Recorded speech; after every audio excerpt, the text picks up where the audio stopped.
पढ़ेंगे angular velocity. Angular velocity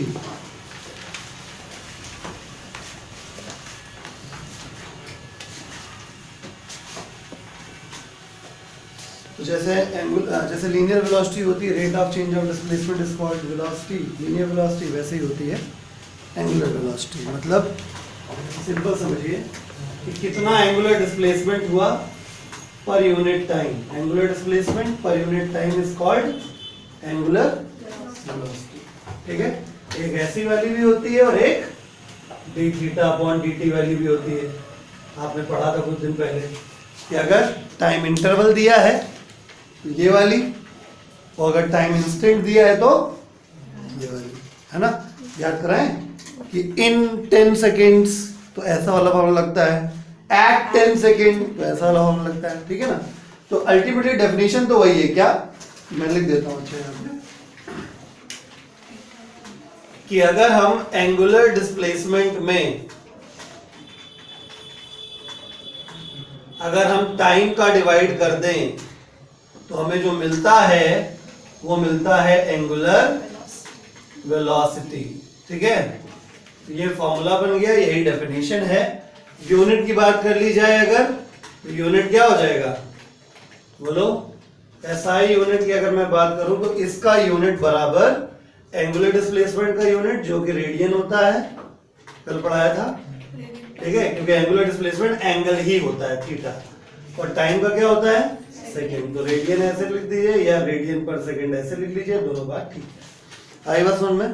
तो लिखिए, मैं बोल रहा हूं, हेडिंग है हमारी एंगुलर वेलोसिटी। लिखिए इसके अंदर the change in angular displacement of the body, the change in angular displacement of the body, the change in angular displacement of the body, the change in angular displacement of the body per unit time, the change in angular displacement of the body per unit time is called, the change in angular displacement of the body per unit time is called angular velocity of the body. The change in angular displacement of the body per unit time is called angular velocity of the body, is called angular velocity of the body. ठीक है, तो ऐसे लिख लीजिए according to definition. फिर ये formula note कर लीजिए, साइड में एसआई यूनिट नोट कर लीजिए, अभी इसको मत नोट करिए। ठीक है, अकॉर्डिंग टू डेफिनेशन लिखिए, फॉर्मूला लिखिए, एसआई यूनिट लिखिए, वो छोड़ दीजिएगा। लिखिए types of angular velocity, heading डालिए types of angular velocity, types of angular velocity. इसमें लिखे number 1 average angular velocity, number 1 average angular velocity. ये वाला फॉर्मूला लिख लीजिए बस, omega is equal to delta theta upon delta T. Average angular velocity में बस फॉर्मूला लिख लीजिए, omega is equal to delta theta upon delta T. ठीक है, नंबर 2 हेडिंग डालिए instantaneous angular velocity, instantaneous angular velocity, instantaneous angular velocity. इसमें formula लिख लीजिए omega is equal to D theta upon D T.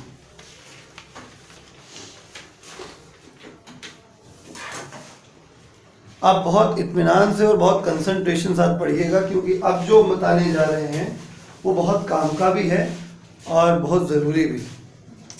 ठीक है, मतलब बच्चे अक्सर कंफ्यूज हो जाते हैं कैसे क्या किया गया, वो समझ नहीं पाते।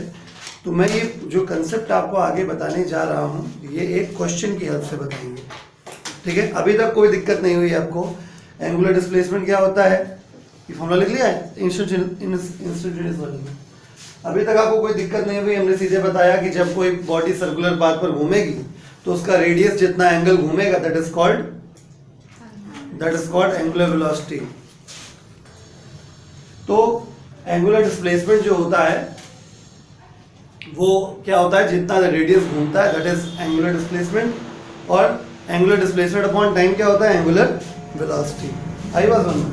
तो अब आपको जो समझना है वो उसके लिए क्वेश्चन लिखिए आप। क्वेश्चन लिखिए, calculate the angular speed of our hand, calculate the angular speed of our hand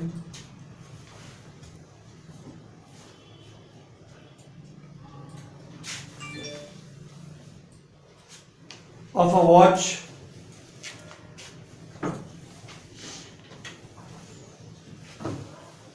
watch and the earth about its own axis,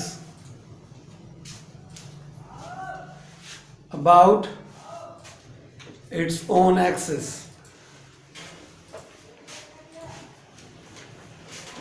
तो अब यहां सोचने योग्य बात है, आपको विचार करना है।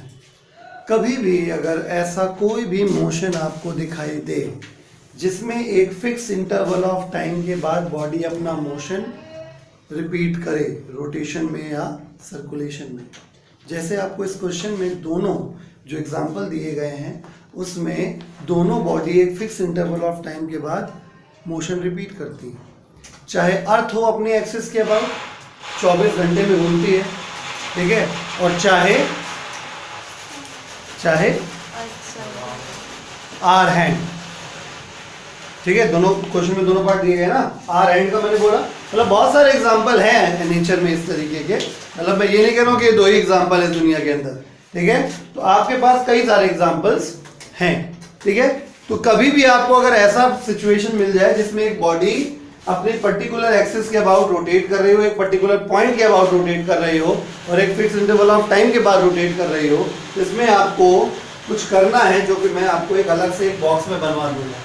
मतलब आप सॉल्यूशन लिखेंगे और एक बॉक्स के अंदर ये as a logic, as a funda आप लिख लेंगे, ठीक है। For periodic motion of body, मतलब ये जो फंडा मैं बताने जा रहा हूं ये सिर्फ और सिर्फ पीरियोडिक मोशन के लिए ही वैलिड है, सिर्फ और सिर्फ पीरियोडिक मोशन के लिए ही वैलिड है। पीरियोडिक मतलब समझ गए, ऐसा मोशन जिसमें बॉडी एक फिक्स इंटरवल ऑफ टाइम के बाद अपने पाथ को रिपीट करती है, that is called periodic motion. आई बात समझ में, ठीक है। तो ऐसी स्थिति के लिए हम लोग क्या करते हैं, क्योंकि देखिए जब पीरियोडिक मोशन होगा तो ऑब्जेक्ट एक फिक्स इंटरवल ऑफ टाइम के बाद वापस आएगा, यही पीरियोडिक मोशन डेफिनेशन है। तो मैं काम करता हूं, एक राउंड के लिए कैलकुलेशन करता हूं, dealing any periodic motion for one time period, एक टाइम पीरियड के बाद, वन टाइम पीरियड, ठीक है। तो हम लोग ओमेगा का फॉर्मूला अगर लिखें तो ओमेगा इज इक्वल टू, बताइए, एक चक्कर में, समझना बात को, कंसीडर द सिचुएशन, अगर कोई भी चीज घूम रही है तो एक चक्कर के बाद कितना एंगल सबटेंड हो जाएगा, यहाँ पे 2 पाई के बराबर, ठीक है। यानी ये पूरा घूम के 2 पाई बराबर हो जाएगा, यानी यहाँ पे जो एंगल सबटेंड होगा डेल्टा थीटा वो कितना हो गया, 2 पाई रेडियन। बात समझ में आ गई। एक चक्कर जब कंप्लीट कर लेगा, ऑब्जेक्ट यहाँ से मान लो शुरू किया, ऐसे गया ऐसे गया ऐसे गया ऐसे गया ऐसे गया, तो यहाँ पे जो सेंटर है, सेंटर पे जो एंगल सबटेंड हो जाएगा कितना हो जाएगा, 2 पाई हो जाएगा। समय कितना लगा इतने में, बताइए, टाइम इंटरवल कितना लगा, इंटरवल ही तो लगा, एक इंस्टेंट में तो गोला कंप्लीट नहीं हो सकता, ठीक है। तो टाइम इंटरवल कितना लगा, that is time interval delta T में लिख देता हूं सीधे से, ठीक है। डेल्टा टी कितना लगा, कैपिटल टी के बराबर, क्योंकि टाइम पीरियड को कैपिटल टी से रिप्रेजेंट करते हैं, बहुत ध्यान समझिए, ठीक है। मैं फिर से बोलता हूं, हम इस समय बात कर रहे हैं किसी भी पीरियोडिक टाइप के मोशन की जिसमें बॉडी एक फिक्स इंटरवल ऑफ टाइम के बाद अपने पाथ को रिपीट करने लगती है, इसे पीरियोडिक मोशन कहा जाता है। तो हम इस समय केवल पीरियोडिक मोशन की बात कर रहे हैं। पीरियोडिक मोशन में नॉर्मली क्या होता है, हमें सिर्फ टाइम पीरियड पता होता है। मैं बताने जा रहा हूं कि मैं इसमें इतना ज्यादा कूद क्यों रहा हूं। पीरियोडिक मोशन में नॉर्मली हमको पता होता है टाइम पीरियड, जैसे अर्थ है तो अर्थ में एक्सिस के अबाउट 24 घंटे में घूम जाती है, टाइम पीरियड पता है। आर हैंड की बात हो रही क्वेश्चन में, आर हैंड 12 घंटे के बाद फिर से वहीं से शुरू हो जाता है, उसका भी टाइम पीरियड 12 घंटे पता है।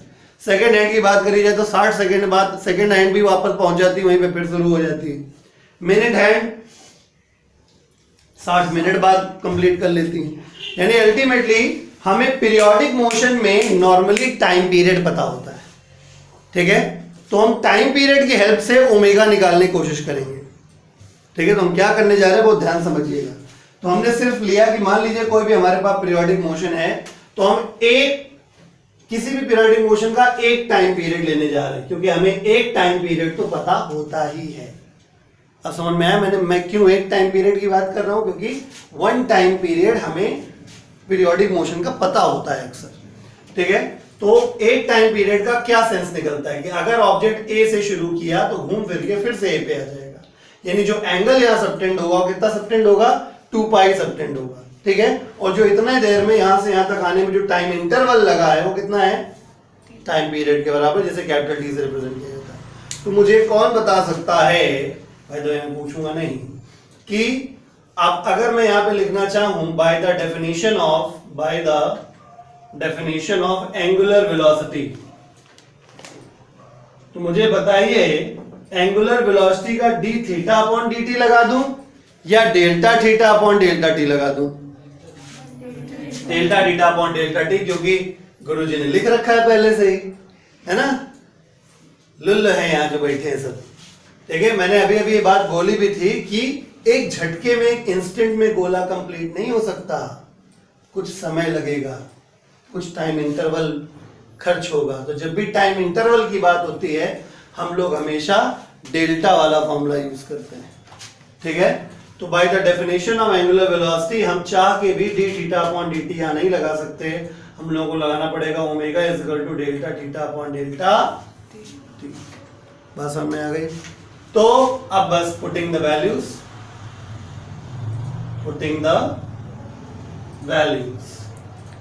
पुट कर देंगे तो omega equal to delta theta की जगह हो गया 2 पाई और डेल्टा टी की जगह हो गया टी। तो भैया ये हमारा एक और फॉर्मूला आ गया ओमेगा का। अभी हमने कौन से फॉर्मूले बताए, एक बताया delta theta upon delta T बताया, एक बताया D theta upon D T, वो जनरल फॉर्मूले। लेकिन अगर कोई पीरियोडिक मोशन है तो हम ये यूज कर सकते हैं, यानी ये फॉर्मूला तभी इस्तेमाल किया जाएगा जब आपके पास किसी प्रकार का पीरियोडिक मोशन हो, जैसा कि इस क्वेश्चन में मैंने आपको दिया था। एक बात और भी है, एक और चीज है, कभी कभी टाइम पीरियड ना बता के फ्रीक्वेंसी बता देते हैं, है नहीं। तो सबको पता है कि 1 अपॉन टाइम पीरियड जो होता है वो फ्रीक्वेंसी होता है f। इस वजह से हम इसको क्या से कह सकते हैं, ओमेगा इज इक्वल टू 2 पाई और 1 अपॉन टी जगह f, तो 2 पाई f, ठीक है। इसी वजह से एंगुलर वेलोसिटी को स्पेशली कभी कभी एंगुलर फ्रीक्वेंसी भी लोग कहते हैं, क्योंकि यहां पे एक प्रकार से फ्रीक्वेंसी में एक टाइम पीरियड में जितना एंगल सबटेंड हुआ उससे मल्टीप्लाई हो गया। आई बात समझ में, ठीक है। तो अगर आपसे कोई एंगुलर वेलोसिटी, यहां मैंने 2 बातें बताई आपको, एक तो मैंने फॉर्मूले बता दिए और साथ ही मैंने ये बता दिया कि अगर कोई तुमसे एंगुलर वेलोसिटी की जगह एंगुलर फ्रीक्वेंसी कह दे तो बुरा नहीं मानना, बात एक ही है, ठीक है। तो आगे मैं लिख दे रहा हूं, from here we can say angular velocity is angular frequency. बात समझ में आ गया, angular velocity is angular frequency. Clear to all, ठीक है। तो इसको नोट करके आप बॉक्स में बंद कर लीजिएगा, समझ गए। यानी omega is equal to delta theta upon delta t, आप पूरे मोशन के लिए लगाओ या थोड़े मोशन के लिए लगाओ, लगा सकते हो, D theta upon D T instantaneous time के लिए लगा सकते हो, लेकिन आप omega is equal to 2π/t तभी लगाएंगे जब मोशन बॉडी का पीरियोडिक हो, यानी एक फिक्स इंटरवल ऑफ टाइम के बाद मोशन अपने आप को दोहराता हो। ठीक है, अगर टाइम पीरियड उस मोशन का पता है तो ये लिखिए, और अगर फ्रीक्वेंसी पता है तो फिर इस फॉर्मूले को लगा के आप ओमेगा निकाल सकते हैं। आगे बात समझ में, कॉपी कर लीजिए। देखिए तो हम लोग क्वेश्चन कर लेते हैं, जो क्वेश्चन मैंने आपको बोला। ठीक है, पहली बात अगर आर हैंड के लिए करें, पहला पार्ट था फॉर आर हैंड। अगर हम आर हैंड की बात करते हैं तो आर हैंड का जो मोशन है वो पीरियोडिक मोशन है, इस वजह से हम फॉर्मूला क्या लगा सकते हैं, omega is equal to 2π/t निकाल सकते हैं डायरेक्ट।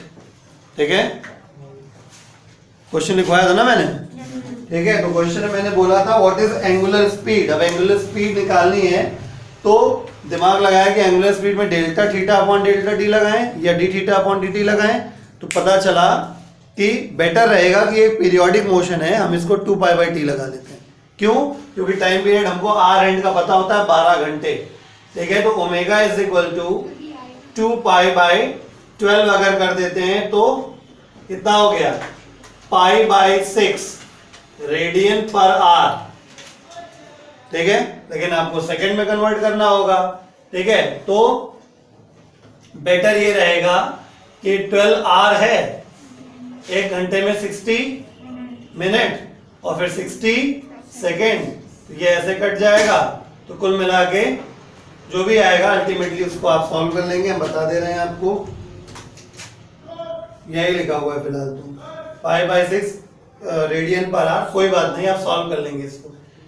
36 × 6 और 6 × 18 3 21 216, यानी कुल मिला के ओमेगा इज इक्वल टू π/216 उसके बाद 00 इतने रेडियन पर सेकेंड। अगर आप और स्पेसिफिकली सॉल्व करना चाहते हैं तो मैं क्लियर कर देना चाहता हूं कि आप पाई की वैल्यू 22/7 रख के या 3.14 रख के आप सॉल्व कर लीजिएगा तो एग्जैक्टली आपका डेसिमल्स में आंसर आ जाएगा। नहीं समझे? मतलब अगर आपको आंसर डेसिमल में चाहिए तो पाई की वैल्यू क्या रखनी है, 3.14 या 22/7। चलो इसी प्रकार से हम सेकेंड पार्ट कर देते हैं फॉर अर्थ। अगर हम अर्थ की बात करें, अर्थ की बात अगर हम करते हैं तो अर्थ का भी मोशन पीरियोडिक मोशन है। यहां भी 2π/t लगा सकते हैं एंगुलर स्पीड या एंगुलर वेलोसिटी निकालने के लिए। तो ओमेगा इज इक्वल टू 2π ये हो गया। और टाइम पीरियड जो है हमारे पास अर्थ में 24 घंटे होता है, तो 24 आवर्स इंटू 3600 सेकेंड, एक घंटे में 3600 सेकेंड होते हैं।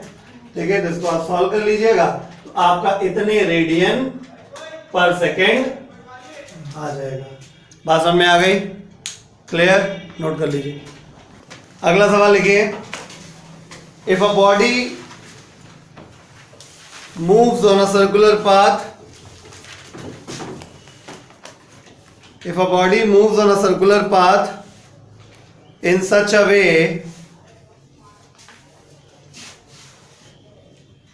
if a body moves on a circular path in such a way that its angular displacement, in such a way that its angular displacement varies with time as its angular displacement varies with time as theta is equal to t square minus t plus 1 radian। ऐसे लिख लीजिए, theta is equal to t square minus t plus 1 radian, where t is in seconds, where t is in seconds, full stop। Find its angular velocity at t equal to 2 seconds. Find its angular velocity at t equal to 2 seconds.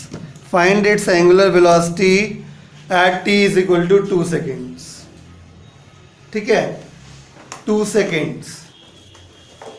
अच्छा, अब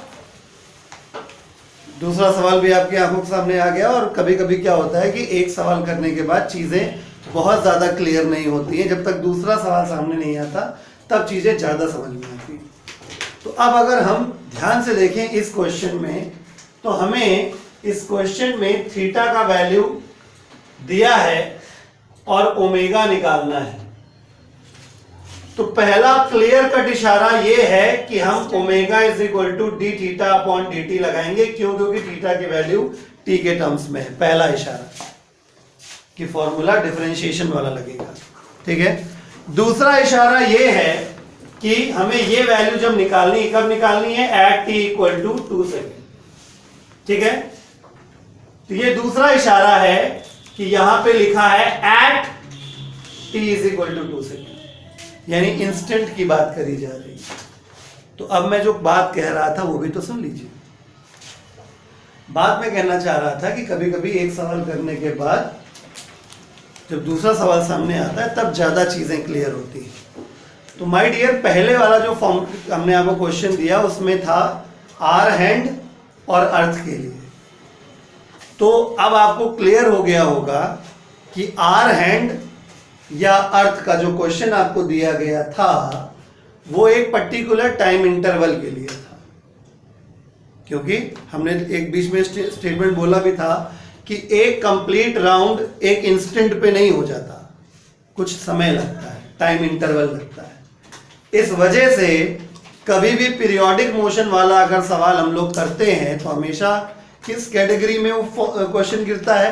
omega is equal to delta theta upon delta t वाली category में गिरता है, d theta upon D t वाले में नहीं गिरता। फिर उसमें फिर हमने और आपको स्पेशलाइज केस दे दिया है, नहीं समझे? कि पीरियोडिक मोशन किस कैटेगरी में आया? Omega is equal to D theta upon D t में नहीं आया, delta theta upon delta t वाले कैटेगरी में आया। इसको भी मैंने सुपर सिंप्लीफाइड करके आपको एक फॉर्मूला दे दिया है कि क्योंकि पीरियोडिक मोशन वाले केसेस में हमें टाइम पीरियड पता होता है अक्सर, इसलिए omega is equal to 2 pi by t, और अगर फ्रीक्वेंसी दिया गया है तो 2 पाई एफ लगा सकते हैं। बात समझ में आ गई? तो आप कभी भी पीरियोडिक मोशन वाले केस में omega is equal to D theta upon D t वाली कैटेगरी को मत सोचिएगा। ठीक है। हमेशा आप किसके बारे में सोचेंगे? इस बारे में। समझ गए? चलिए अब इस क्वेश्चन को कर देते हैं। तो मैंने आपको इस क्वेश्चन के बारे में बता दिया कि इस क्वेश्चन में दो इशारे हैं। पहली चीज, थीटा की वैल्यू टी के टर्म्स में दे देना। ये पहला इशारा था कि डिफरेंशिएशन वाला फॉर्मूला लगेगा। ठीक है। और हमें एट ओमेगा की value t equal to 2 second पे निकालनी थी। ठीक है। ये हमारा दूसरा इशारा है क्योंकि एट दिया गया है। फॉर्मूला होता है omega is equal to D theta upon D t. Omega theta की वैल्यू उठा के हम यहाँ पुट कर देंगे, तो d by D T of t square minus t plus 1। ठीक है। हमारे यहाँ जो लोग बैठे हुए हैं सामने हमारे, वो बारात में आए हैं एक्चुअली। डिफरेंशिएशन इतना ज्यादा पढ़ चुके हैं लेकिन अब भी उनकी कलम नहीं चल रही। जब हम पूरा क्वेश्चन कर देंगे तब वो छाप लेंगे। Omega is equal to D by D T of t square अलग हो गया, d by D T of t अलग हो गया, plus d by D T of 1 अलग हो गया। D by D T of t 1 होता है, 1 एक कांस्टेंट है, डिफरेंशिएशन 0 हो जाएगा। और D by D T of t square is 2t। तो ओमेगा इक्वल टू कितना हो गया? 2t माइनस 1 प्लस 0, यानी ओमेगा की वैल्यू 2t माइनस 1। लेकिन हमसे सवाल पूछा गया था t इक्वल टू 2 सेकेंड्स पे, इसलिए omega is equal to 2 into 2, ये हो गया माइनस 1। तो ओमेगा की वैल्यू हो गई 3 रेडियन पर सेकेंड। ठीक है। तो ये आंसर आ गया। लिखिए अगले हेडिंग लिखिए, angular acceleration. Angular acceleration, angular acceleration.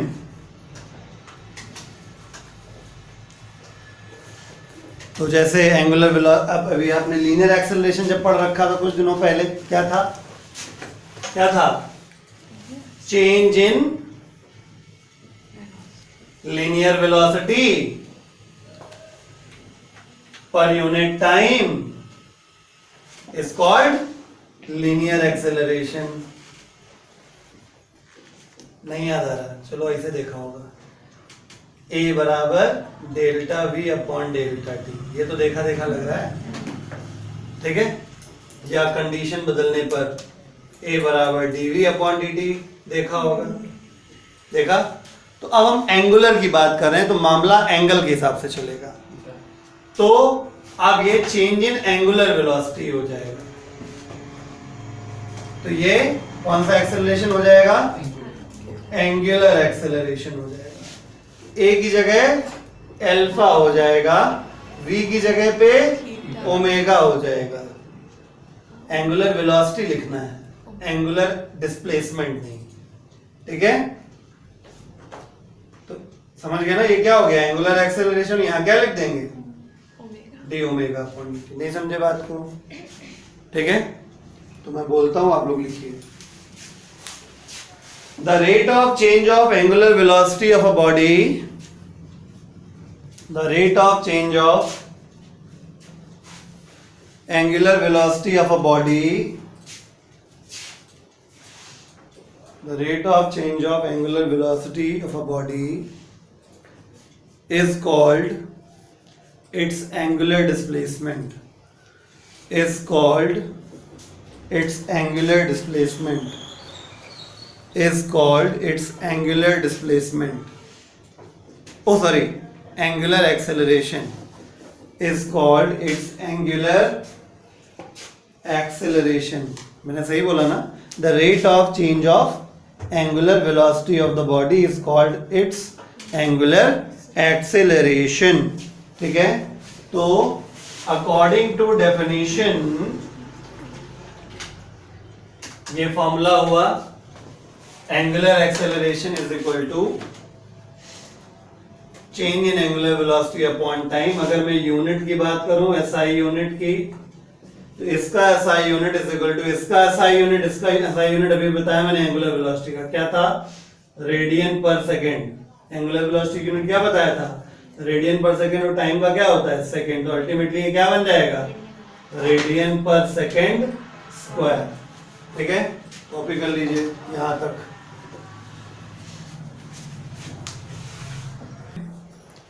Heading डालिए अब, types of angular acceleration, types of angular acceleration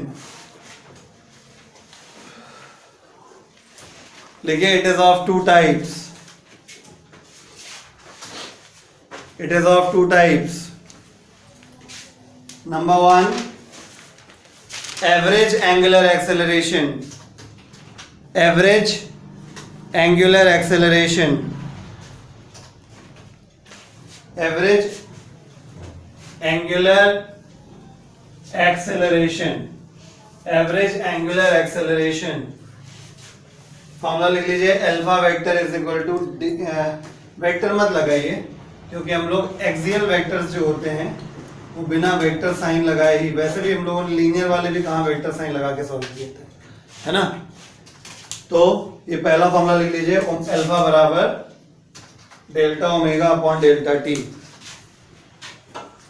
number two लिखिए, इंस्टेंटेनियस एंगुलर एक्सेलरेशन। उसके लिए फॉर्मूला ये लिख लीजिए, इंस्टेंटेनियस एंगुलर एक्सेलरेशन यानी कि alpha is equal to d omega upon D T.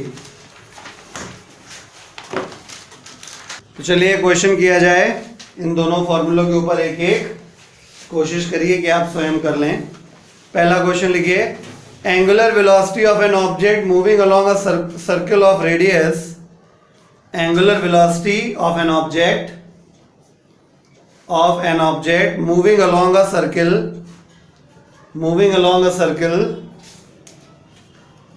of radius 50 centimeter is increased from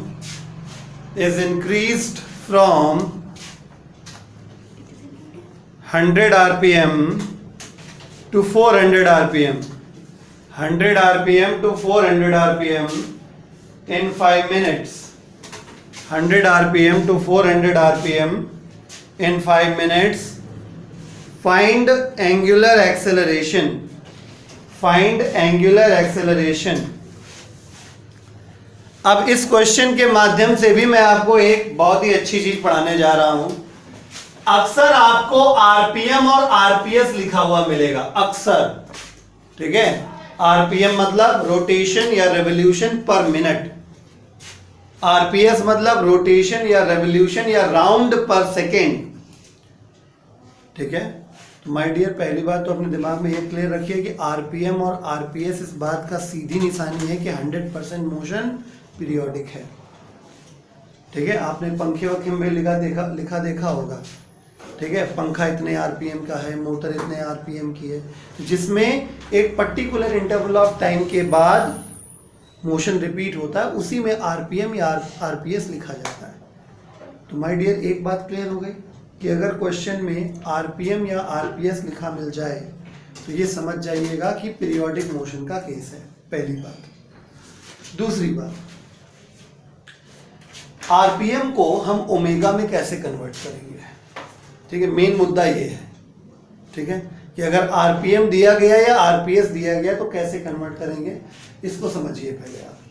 तो इस क्वेश्चन में आपको बोला गया है कि 200 से कितने आरपीएम से 100 से 400 किया गया, राइट।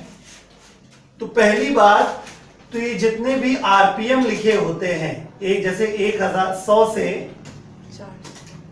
100 आरपीएम लिखा है, तो पहली बात बिना सोचे समझे इसको फ्रीक्वेंसी समझ लो।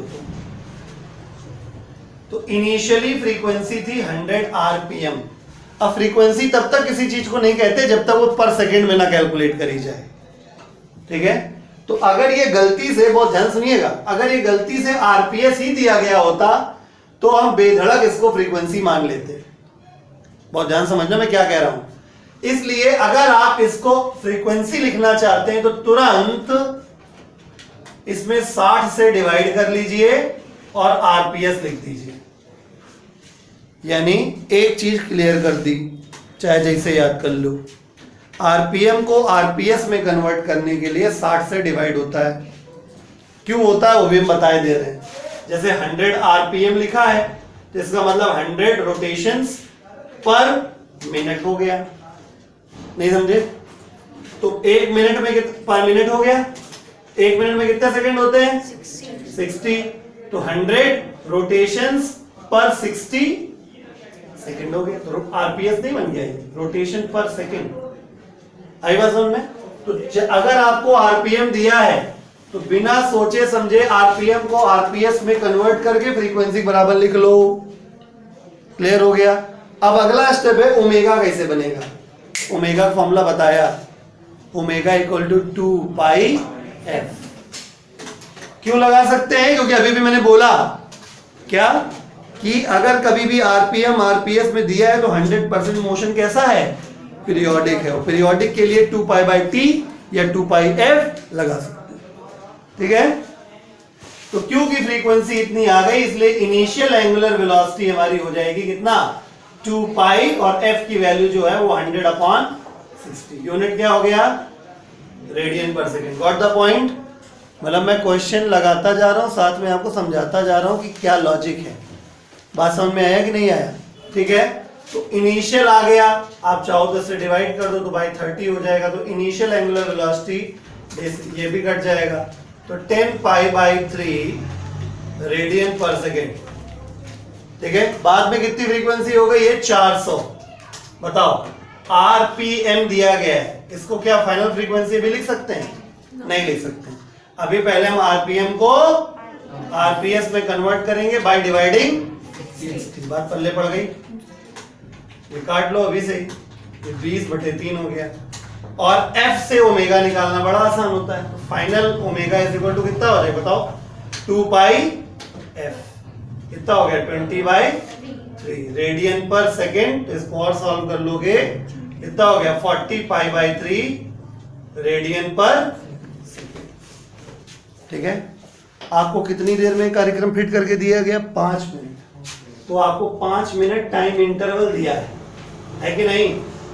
तो 5 × 30 300 सेकेंड हुए। तो जब भी टाइम इंटरवल दिया जाता है तो फॉर्मूला क्या लगाया जाता है? Alpha is equal to delta omega upon delta. Delta वाला फॉर्मूला लगाया जाता है। अल्फा इतना निकालना था, एंगुलर एक्सेलरेशन। तो अल्फा बराबर डेल्टा ओमेगा कितना हो जाएगा? Final omega minus initial omega upon time interval. गलत तो नहीं कह रहे? फाइनल ओमेगा कितना है? 40 पाई बाई 3 इनिशियल ओमेगा कितना है 10 पाई बाई 3, टाइम इंटरवल कितना है 300, ठीक है। अल्फा इक्वल टू कितना हो गया 30 pi by 3 upon 300, resume. Alpha equal to कितना आ गया बोलो pi by 30 radian per second square. Decimal में निकालना है तो पाई की वैल्यू 3.14 या 22/7 लगा के डेसिमल में भी आंसर आ जाएगा। समझ गए, छापिए। चलिए नेक्स्ट क्वेश्चन लिखिए। If a body moves on a circular path, if a body moves on a circular path, if a body moves on a circular path whose angular velocity varies with time as whose angular velocity varies with time as whose angular velocity varies with time as omega is equal to t square plus 1 radian per second, where t is in seconds,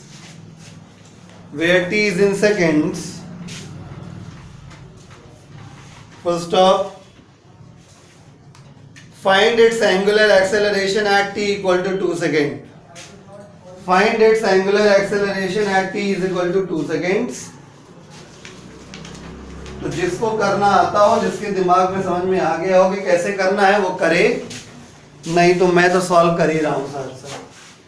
तो सीधी सी बात, मेरा दिमाग काम करता है तो जैसे मैं देख लेता हूं कि टी के टर्म्स में एक्सप्रेशन है तो मैं समझ जाता हूं कि डिफरेंशिएशन वाला फॉर्मूला लगना है, क्योंकि अल्फा निकालना था तो D omega upon D T लगेगा।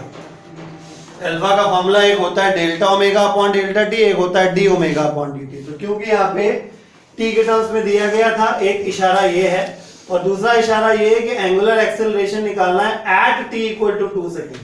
तो जब भी एट शब्द लगा होता है तो इंस्टेंटेनियस का मामला हो जाता है, तो हम ये यूज करते हैं। ओमेगा की वैल्यू उठा के फॉर्मूले में रख देंगे, alpha is equal to D by D T of omega, omega की value T square plus 1, alpha is equal to 2t plus 0। लेकिन हमें निकालना था कि हाँ टी की वैल्यू 2 सेकेंड पे निकाल दी गई है, alpha is equal to 2 into 2, कुल मिला के अल्फा की वैल्यू। तो अब जैसा कि इस टॉपिक की शुरुआत में मैंने आपको बताया था कि हम लोग फॉर्मूले बड़े आराम से कन्वर्ट कर सकते हैं, हमें कोई नए फॉर्मूले की आवश्यकता नहीं है। तो सिंपल जो कन्वर्जन करना है, कैसे करना है, उसके बारे में मैं आपको बता दे रहा हूँ कि कैसे रिजेंबल करके आप फॉर्मूला क्रिएट कर सकते हैं। ठीक है ना, ठीक है।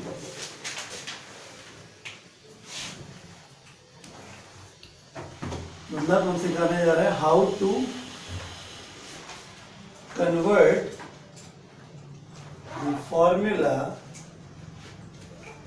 फ्रॉम linear motion to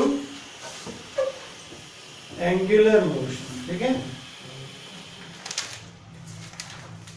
यानी एंगुलर मोशन समझ गया ना। एंगुलर मोशन सर्कुलर मोशन भी हो सकता है, एंगुलर मोशन रोटेशनल मोशन भी हो सकता है।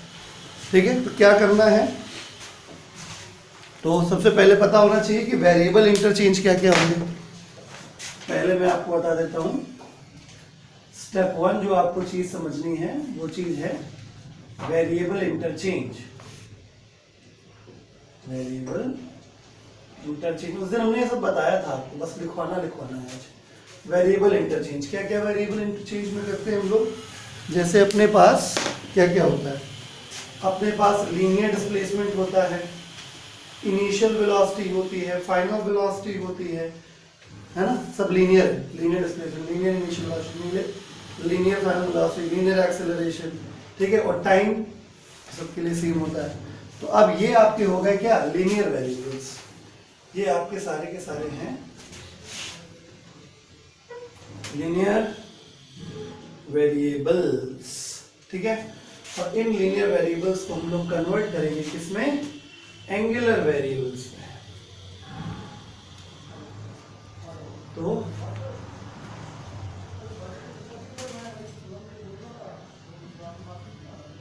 एंगुलर वेरिएबल्स ठीक है। तो लीनियर डिस्प्लेसमेंट जो s होता है वो एंगुलर डिस्प्लेसमेंट थीटा हो जाएगा। जो लीनियर इनिशियल वेलोसिटी u होती है वो linear angular velocity omega naught लिखी जाएगी। जो लीनियर फाइनल वेलोसिटी होती है उसे लीनियर एंगुलर फाइनल वेलोसिटी क्यों ओमेगा लिखते हैं। जो लीनियर एक्सेलरेशन a होता है उसको एंगुलर एक्सेलरेशन अल्फा लिखते हैं। और जो टाइम है, टाइम वही रहेगा ना, लीनियर के लिए चेंज होगा ना एंगुलर के लिए, टाइम हमेशा सेम रहता है। तो इससे हुआ क्या, इससे हुआ ये कि हमारा दूसरा स्टेप है कि जो हमारे फॉर्मूले थे वो बदल गए।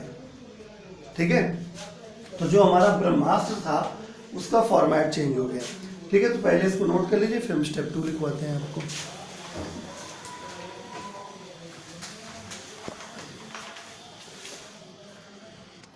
तो जब आप लीनियर वाले जो फॉर्मूले हैं उसको जब आप एंगुलर वाले वेरिएबल्स में कन्वर्ट कर देंगे तो वो जो इक्वेशंस हैं वो हमारी एंगुलर मोशन में कन्वर्ट हो जाएंगी, है ना।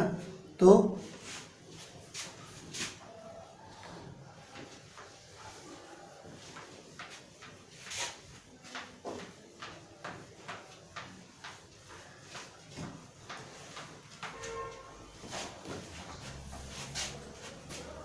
स्टेप 2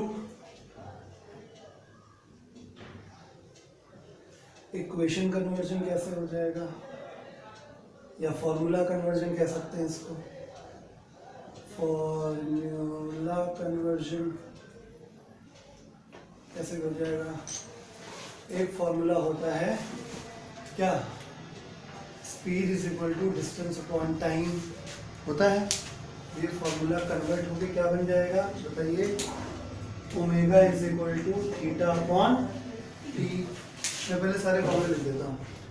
ठीक है, एक फॉर्मूला होता है v is equal to u plus a t, एक होता है s is equal to u t plus half a t square, एक होता है v square is equal to u square plus 2as, एक होता है s nh is equal to u plus a by 2 2n minus 1, एक होता है शिवा वाला, है ना, कि अगर डिस्प्लेसमेंट की वैल्यू t के टर्म्स में या वेलोसिटी की वैल्यू t के टर्म्स में या एक्सेलरेशन की वैल्यू t के टर्म्स में है तो डिस्प्लेसमेंट से वेलोसिटी कैलकुलेट करने के लिए v बराबर ds अपॉन dt करना पड़ता है और v से a निकालने के लिए a बराबर dv अपॉन dt करना पड़ता है। गॉट इट, है ना। तो अगर किसी को डिफरेंशिएशन ना आता हो तो प्लीज वीडियो देख लीजिएगा डिफरेंशिएशन वाला। और अगर इंटीग्रेशन कर दिया जाए, मतलब एक्सेलरेशन से वेलोसिटी चाहिए तो वेलोसिटी बराबर integration A D T, acceleration का इंटीग्रेशन करना पड़ता है। ठीक है, अगर आपको डिस्प्लेसमेंट चाहिए वेलोसिटी से तो वेलोसिटी का इंटीग्रेशन करना पड़ेगा। नहीं समझे बात को, मतलब जो काम डिफरेंशिएशन से होता है उसका उल्टा काम इंटीग्रेशन से किया जाता है। तभी मैंने जब डिफरेंशिएशन पढ़ाया भी था उस वक्त भी कहा था कि differentiation and integration are reverse processes, एक दूसरे के उल्टे। तो अगर हम यहाँ पे ये सारे फॉर्मूलों को सबसे अच्छी तरीके से अगर कन्वर्ट कर दें सीधा सीधा, जो हमने कन्वर्जन वेरिएबल सिखाया आपको, तो उसमें क्या हो जाएगा कर लेते हैं फटाफट, है ना। तो ऐसे देखिए, तो v बराबर क्या हो जाएगा, ये v बराबर u प्लस टी क्या बन जाएगा, omega is equal to omega not plus alpha t. ठीक है, s बराबर तो ये थीटा बराबर omega naught t plus half alpha t square, ये क्या बन जाएगा omega square equal to omega naught square plus 2 alpha theta. ठीक है, एस एन एच मतलब theta n h is equal to omega not plus alpha by 2 upon into 2n minus 1। उसके बाद अगर एंगुलर डिस्प्लेसमेंट एस की जगह पे theta करना है, बी की जगह पे ओमेगा करना है, ए की जगह पे अल्फा करना है। समझ गए। तो अगर थीटा से ओमेगा चाहिए तो omega is equal to D theta upon D t, same वही है, सारे फॉर्मूले वही हैं। Alpha is equal to d omega upon D t हो जाएगा। Got it. अगर अल्फा से ओमेगा चाहिए तो ओमेगा बराबर अल्फा डी टी इंटीग्रेशन, और ओमेगा से थीटा चाहिए तो थीटा बराबर integration omega D T.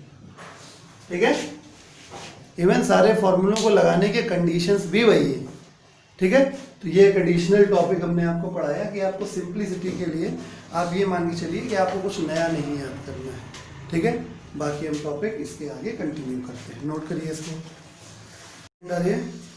Kinematical equation of circular motion या angular motion, kinematical equation of angular motion. Kinematical equation of angular motion, यानी जो इक्वेशंस मैंने आपको बताई वो इक्वेशंस क्या थी, काइनेमेटिकल इक्वेशन, मतलब जितनी सारी इक्वेशंस अभी हमने पीछे बताई हैं आपको, उनमें से वही जैसे हमने आपको याद करी kinematical equations of linear motion बताई थी, कौन कौन सी, वही 4, क्या, v बराबर u plus a t s equal to t plus half a t square b square plus u square plus 2s s n equal to u plus a by 2 2n minus 1, ठीक है। उसी तरीके से angular जो हो जाएंगे उसी corresponding 4 निकाल लेंगे, है ना। तो वही हमने हेडिंग डलवाई, हेडिंग क्या लिखी है आपने, kinematical equation of angular motion, ठीक है। तो लिखिए द इक्वेशंस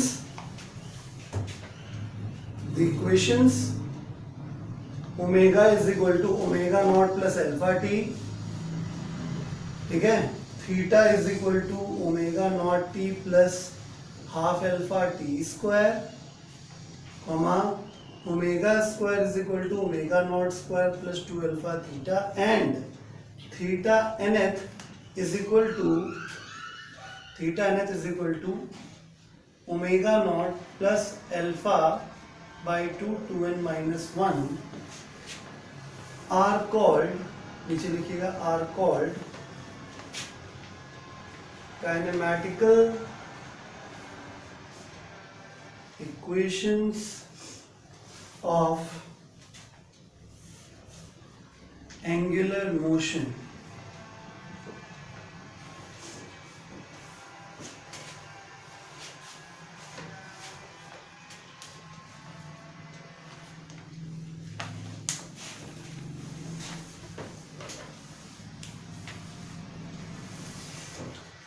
इसमें एक चीज और ध्यान रखें, जैसे वहां पे हमने आपको सिखाया था कि वो सारी चारों इक्वेशन जो v बराबर u plus a t s equal to u t plus half a t square, v square u square plus 2s और s n s equal to u plus a by 2 2n minus 1 कब लगती हैं, जब acceleration constant होता है। वैसे ही यहाँ भी है, ठीक है। ये भी इक्वेशंस तभी काम करती हैं जब एंगुलर एक्सेलरेशन, ठीक है। इसमें नीचे हैशटैग बना के नोट करके लिख लीजिए, the above kinematical equations, the above kinematical equations of angular motion are applicable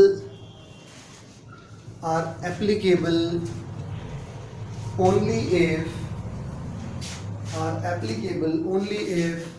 a body performs angular motion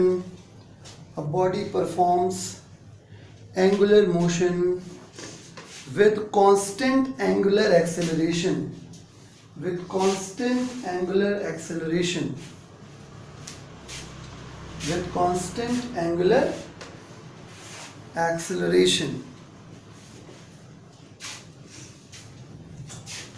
समझ गए, ठीक है। तो मैंने आपको क्या क्या बताया, अभी मैंने आपको ये बताया कि अगर आपको एंगुलर मोशन के फॉर्मूले चाहिए तो आपको लीनियर मोशन की याद होनी चाहिए। लीनियर मोशन वाले फॉर्मूलों में एंगुलर मोशन वाले फॉर्मूले को कन्वर्ट किया जा सकता है, लीनियर मोशन वाले फॉर्मूलों को एंगुलर मोशन वाले फॉर्मूलों में कन्वर्ट किया जा सकता है। बस आपको छोटी छोटी बातें याद रखनी है कि एस यानी लीनियर डिस्प्लेसमेंट की जगह थीटा यानी एंगुलर मोमेंटम रखना है, initial velocity, initial linear velocity u की जगह पे initial angular velocity omega naught लिखना है, इनिशियल फाइनल लीनियर वेलोसिटी की v की जगह पे हमें क्या, फाइनल एंगुलर वेलोसिटी ओमेगा लिखना है, ठीक है। जहां पे लीनियर एक्सेलरेशन a था वहां पे हमें एंगुलर एक्सेलरेशन अल्फा लिखना है और t की जगह सब सेम रहेगा। आगे बात समझ में, ठीक है। तो इस तरीके से सारी इक्वेशन जितनी भी हमने पढ़ी थी लीनियर मोशन में वो सबके सब कन्वर्ट हो गई। उनमें से ये जो चार हमने बनाई थी, ठीक है, इनको हम लोग kinematical equations of angular motion कहते हैं। जो हमने पीछे बताई, पीछे सारे फॉर्मूले बता दिए थे मैंने आपको, बताया नहीं बताया, पूरे फॉर्मूले कन्वर्ट करके दिखाए। उनमें से जो चार हैं इन्हीं को हम लोग kinematical equations of angular motion कहते हैं। इसी वजह से अलग हेडिंग डाल के लिखवा दिया मैंने, ठीक है। तो इन फॉर्मूलों की कंडीशन क्या है, इन फॉर्मूलों की भी वही कंडीशन है जैसे वहां पे थी। वहां पे लीनियर एक्सेलरेशन जब कांस्टेंट होता तब लगाते थे, तो यहाँ पे एंगुलर एक्सेलरेशन यानी अल्फा जब कांस्टेंट होगा तब लगाएंगे। इवन एक और सरप्राइज, मतलब ये कि अगर आपको इनको चार को डिराइव करने के लिए कोई कह दे, सेम तरीके से डिराइव करना है, आई बात समझ में? सेम तरीके से डिराइव करना, मतलब जैसे आपने v equal to u plus a t derive किया था, आप कैसे करोगे? आप पूरा पूरा डेरिवेशन पेंसिल से लिख डालो, ठीक है, और बस हर जगह मिटा मिटा के u की जगह ओमेगा नॉट, v की जगह पे ओमेगा, a की जगह पे अल्फा, t की जगह पे t रहेगा और s की जगह पे थीटा लिख दो, ठीक है। तो अगर आपको अभी भी नहीं आया है तो भैया कृपया वीडियो देख लें, या नोट्स अगर आपने बना लिए हो पहले से ही, ठीक है, तो नोट्स में देख लीजिएगा, ठीक है। डेरिवेशन बड़े आसानी से किया जा सकता है, तो आप अपने लिए होमवर्क लिख लीजिए और स्पेस छोड़ दीजिएगा। लिखिए, derive kinematical equations of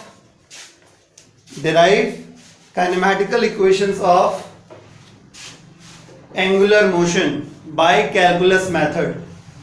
Derive kinematical equations of angular motion by calculus method. तो ये चारों इक्वेशन आप हमको अगले टर्न पे डिराइव करके दिखाएंगे कॉपी पे। इसके लिए आप 2 पेज छोड़ दीजिए, 2 पेज मतलब 4 राइटिंग पेजेस, 4 राइटिंग पेजेस छोड़ दीजिए। ये आप करके अगले टर्न पे लेके आएंगे। मैं बताऊंगा फिर भी नहीं, बस मारूंगा जो करके नहीं लेके आएगा। कारण क्योंकि बताने में के लिए इसमें कुछ है नहीं, ठीक है।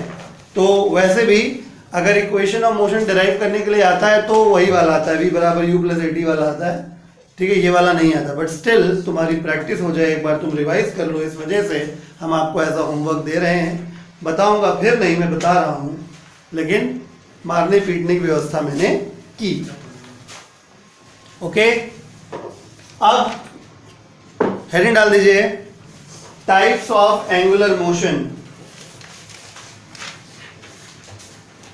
Types of angular motion on the basis of angular acceleration. Types of angular motion on the basis of angular acceleration.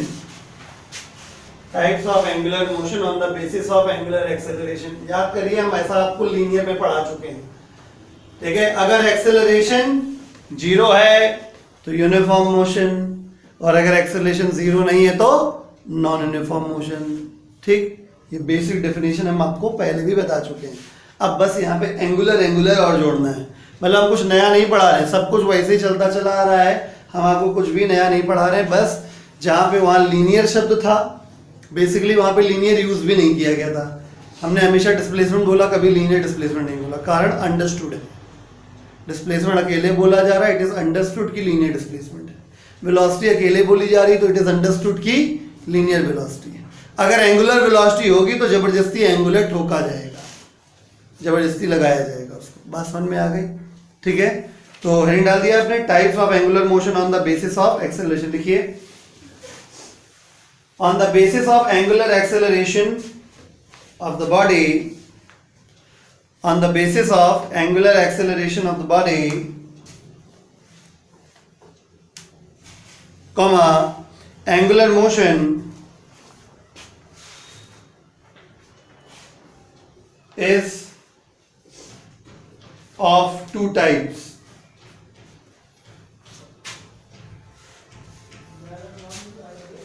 Is of 2 types. Number 1, uniform angular motion.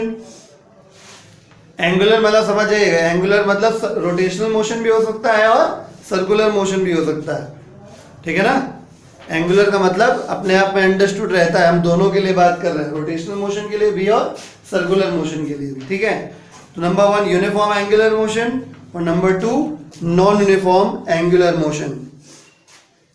Number 1 uniform angular motion, number 2 non uniform angular motion. Heading डाल दीजिए uniform angular motion. Heading डाल दीजिए uniform angular motion. Uniform angular motion,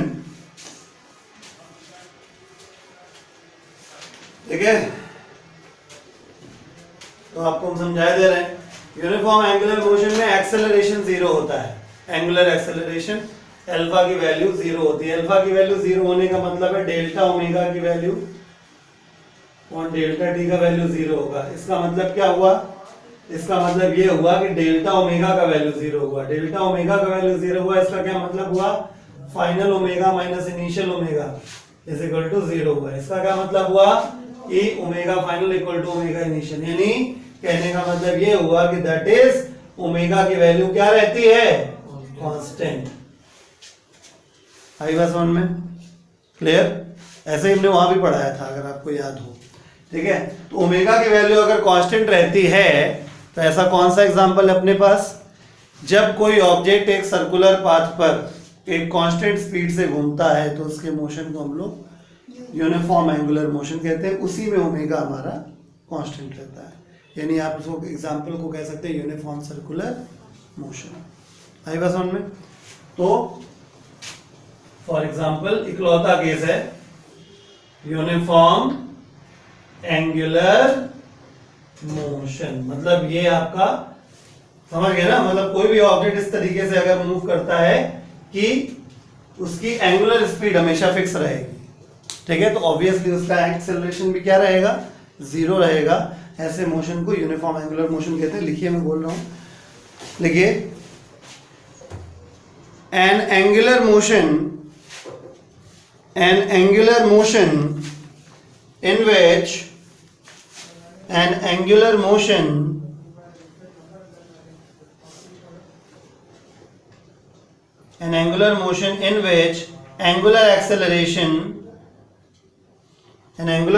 in which angular acceleration remains zero, that is alpha is equal to 0,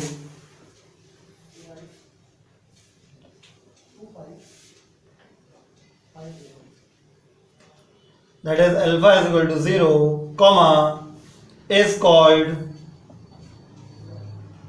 uniform angular motion.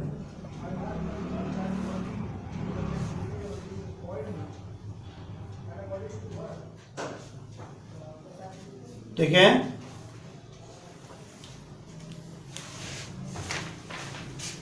That is, ये लिख लीजिए, that is alpha equal to 0 implies that delta omega upon delta t is equal to 0, implies that delta omega is equal to 0, implies that omega f minus omega I is 0, implies that wf equal to omega f is equal to omega I, that is omega is equal to constant.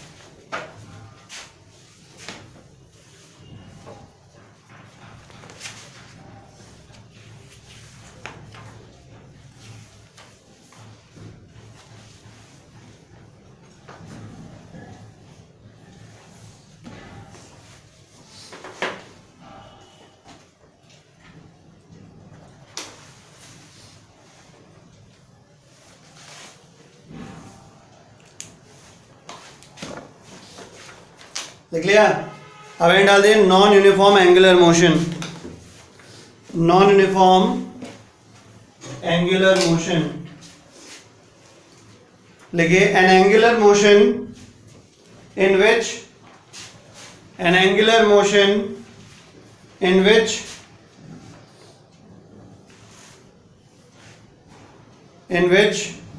angular acceleration remains non-zero, an angular motion in which angular acceleration remains non-zero, यानी value 0 नहीं होगी।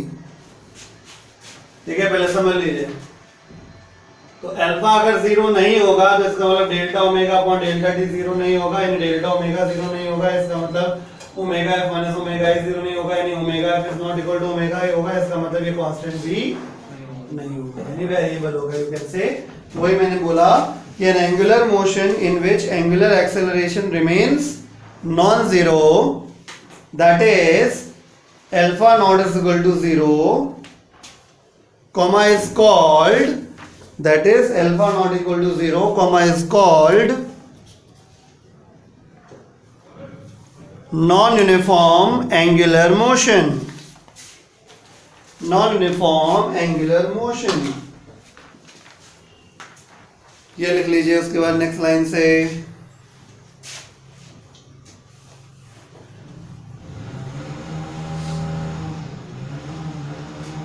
ठीक है। तो अब आपको हम ब्रह्मास्त्र दे देते हैं, जैसे सर्कुलर लीनियर मोशन में दिया था वैसे इसमें बता देते हैं कौन सा वाला फॉर्मूला कब लगता है। फॉर्मूले सब बता चुका हूँ, ठीक है। अब बस ये बताना है कौन सा फॉर्मूला देख दाग के किस जगह लगाओगे, ठीक है। रब कर दें, फॉर्मूले सब बता चुके हैं आपको, एक एक सारे फॉर्मूले बता चुके हैं। बस आपको अब ये बताना है, जैसे लीनियर पे ब्रह्मास्त्र दे के बता दिया था कि किस जगह क्या फॉर्मूला लगाना चाहिए, वैसे एंगुलर में बता दे रहा हूं। तो हेडिंग डालिए, analysis of type of angular motion, analysis of type of angular motion, analysis of type of angular motion on the basis of angular acceleration,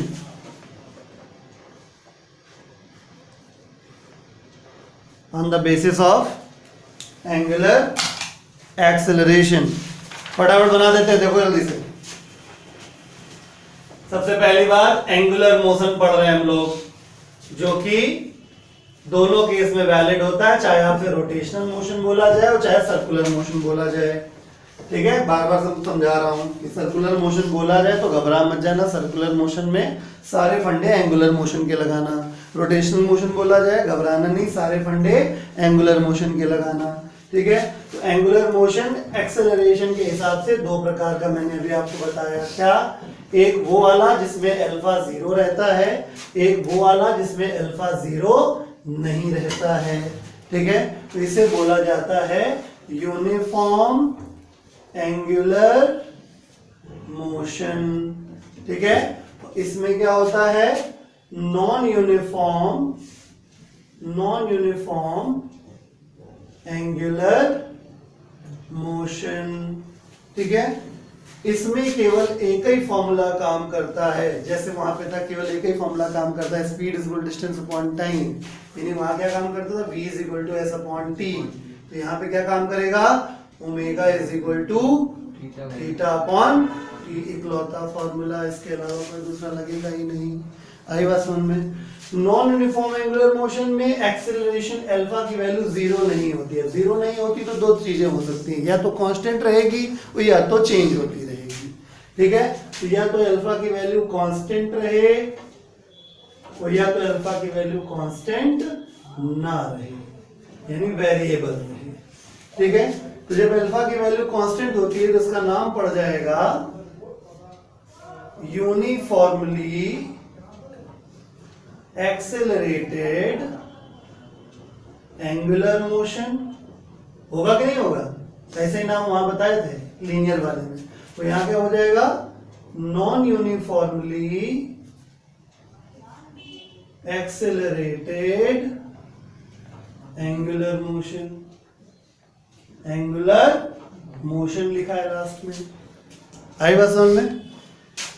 तो इस कंडीशन में फॉर्मूले क्या लगते हैं, अभी अभी आपको चिल्ला के सारे बताए थे, क्या, omega is equal to omega not plus alpha t. तो याद हो गया होगा, बार बार लिखाने का मेरा पर्पस यही था। Theta is equal to omega naught t plus half alpha t square, omega square equal to omega naught square plus 2 alpha theta, theta nवें सेकंड में is equal to omega not plus alpha by 2 2n minus 1। और जब non uniformly accelerated होता है, यानी alpha की value भी change हो रही है, तो अपने पास वही तरीका है, क्या, एक में थीटा अगर टी के टर्म्स में हो, ओमेगा अगर टी के टर्म्स में हो, और अल्फा अगर टी के टर्म्स में। क्या करना है, थीटा से ओमेगा जाना, omega is equal to D theta upon D t. Alpha पे जाना है तो alpha is equal to d omega upon D t. उल्टा काम करना है, omega integration alpha d t, omega पे थीटा लाना है तो थीटा बराबर इंटीग्रेशन ओमेगा डी टी। बात समझ में आ गया, copy.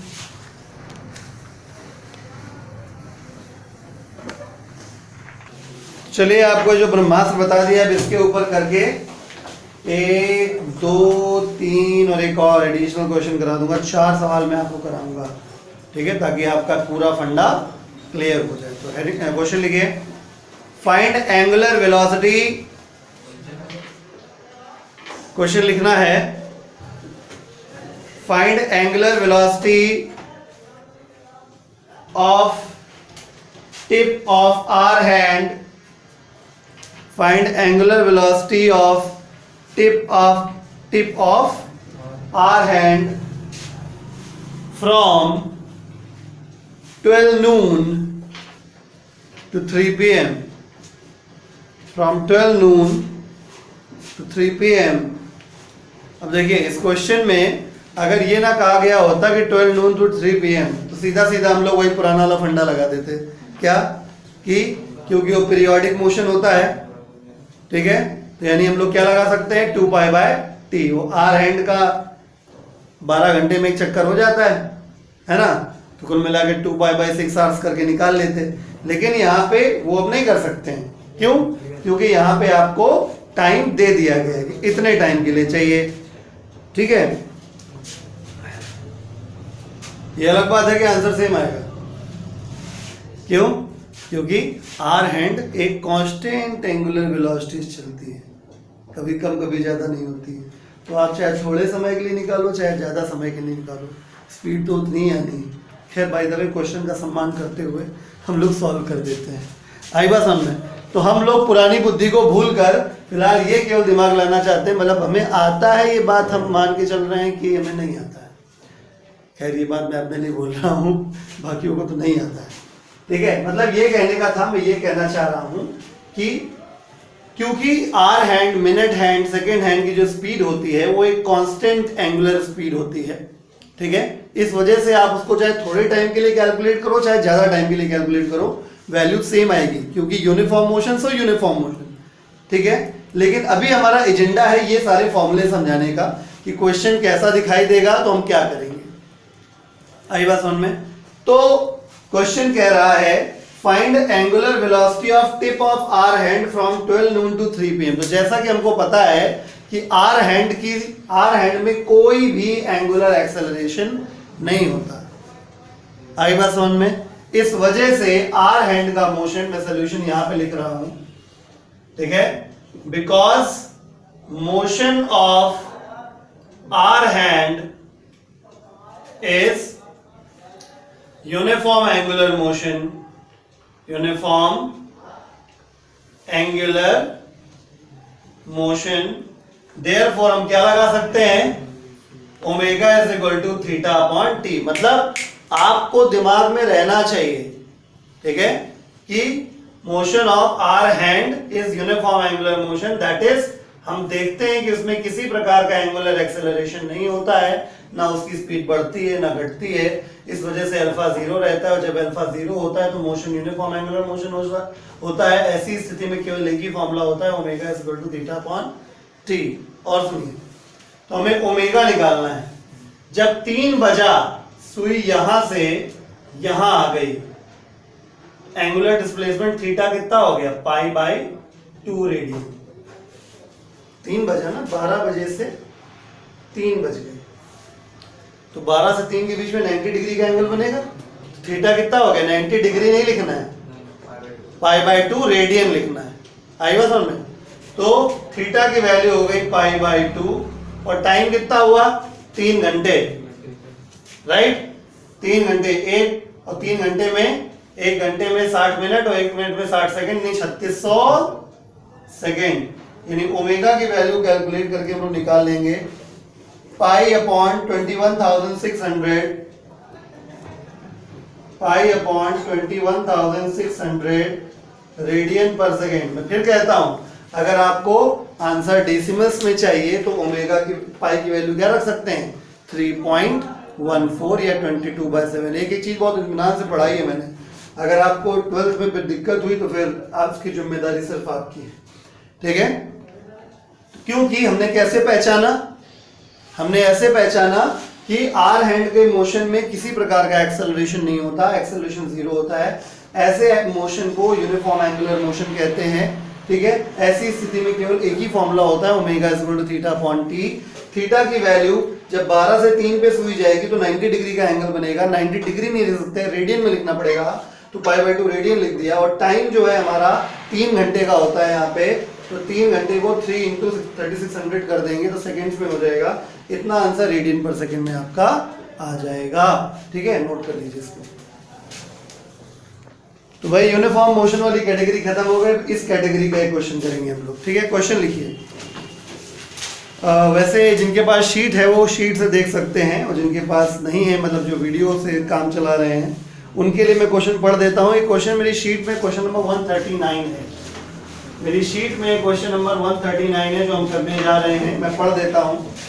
The wheel of a car is completing 1200 rotations पर minute.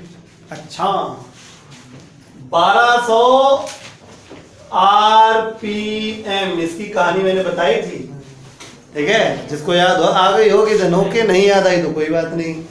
The wheel of a car is completing 1200 rotations पर minute, full stop, on passing on pressing the accelerator of the car, comma, the wheel makes 4500 rotations पर minute. ले अब कितने rotation हो गए? 4500 rotations पर minute हो गए, ठीक है। In after 10 seconds, full stop. Compute it's angular acceleration assumed uniform, comma, ठीक है, क्या निकालना है? Compute it's angular acceleration assumed uniform, underline करने वाली बात है, एज्यूम्ड यूनिफॉर्म, ठीक है, comma, the angular displacement and number of complete rotations in this interval. ये सवाल हुआ। तो हाँ भाई देवियों और सज्जनों, इसमें क्वेश्चन में पहले 1200 आरपीएम था। मैंने आपको सिखाया था कि अगर आपको आरपीएम है तो आरपीएम को आरपीएम नहीं रहने देना है, तुरंत आपको आरपीएस कर देना है बाई 60 करके। इससे फायदा ये होगा कि आपको फ्रीक्वेंसी मिल जाएगी। तो ये होगा इनिशियल फ्रीक्वेंसी, राइट। इसी प्रकार से यहाँ पे मीटर हटा के आरपीएस कर दो और बाई 60 कर दो, ये आपको फाइनल फ्रीक्वेंसी मिल गई। अब जब ये फ्रीक्वेंसी मिल जाती है तो आप ओमेगा निकाल सकते हो। तो क्योंकि इनिशियल है तो ओमेगा नॉट हो जाएगा। Omega not is equal to 2 pi F. F की वैल्यू कितनी है? 1200 अपॉन 60, इतने रेडियन पर सेकेंड आएगा। ऐसे इसमें कर लीजिए। अगर आपको ओमेगा कैलकुलेट करना है तो 2 पाई एफ। एफ की वैल्यू कितनी है? 4560, ठीक है। बहुत इच्छा है आपकी सॉल्व करने की, तो सॉल्व कर लीजिए। ओमेगा नॉट इक्वल टू 6 दूनी 12, क्या हो गया? 20, यानी 40 pi radian per second, radian per second. इसी प्रकार से ओमेगा इज इक्वल टू कितना हो गया? ये 2 3 6 और 3 एकम 3 15, 150 पाई रेडियन पर सेकेंड। इस क्वेश्चन में एक जगह पे क्लियर है कि अल्फा का वैल्यू कांस्टेंट है। क्वेश्चन में बोला गया एज्यूम्ड यूनिफॉर्म, ठीक है।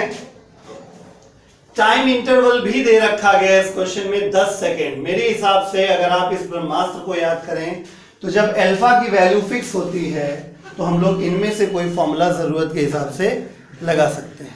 तो हमें सबसे पहली बात अल्फा निकालना था इसमें क्वेश्चन, कंप्यूट एंगुलर एक्सेलरेशन। तो मैं इस क्वेश्चन को पार्ट के फॉर्म में मान लेता हूं कि अल्फा निकालना था, ठीक है। और अगर और भी कुछ पूछा गया होता है, अल्फा ना भी पूछा गया होता, तो पहला काम तुम्हारा यही होता है कि अल्फा निकालना पड़ता है। यानी अगर क्वेश्चन इस कैटेगरी में आता है तो तुम्हारा काम बिना अल्फा निकाले चलेगा ही नहीं, चाहे क्वेश्चन में पूछा जाए और चाहे ना पूछा जाए, ठीक है। यही एंगुलर मोशन में भी हो रहा है, यही लीनियर मोशन में भी हुआ था, ठीक है। सबसे पहला काम है अल्फा निकालना। ये केवल इत्तेफाक की बात है कि क्वेश्चन में खुद ही पूछ लिया गया है, ठीक है।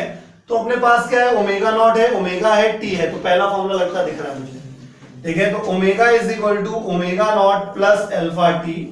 ओमेगा का जो वैल्यू है वो 150 पाई है, ओमेगा का 40 पाई है, अल्फा निकालना है और टी का 10 है। इस प्रकार से अल्फा इज इक्वल टू जो आ जाएगा हमारा वो आ जाएगा 11 पाई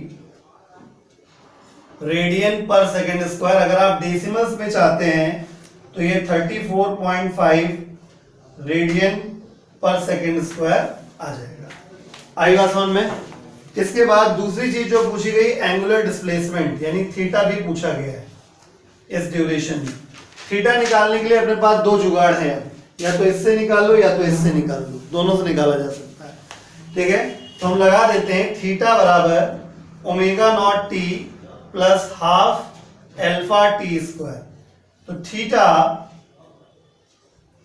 ओमेगा नॉट है कितना 40 पाई, टाइम है 10 प्लस हाफ एल्फा का वैल्यू 11 पाई है, ये मत रखिएगा अभी क्योंकि इधर भी आंसर पाई में मिलेगा आपको, और टी स्क्वायर मतलब 10 का स्क्वायर हो जाएगा। जब सॉल्व कर लेंगे तो थीटा का जो वैल्यू आएगा वो 950 पाई आ जाएगा, 950 पाई रेडियन आएगा।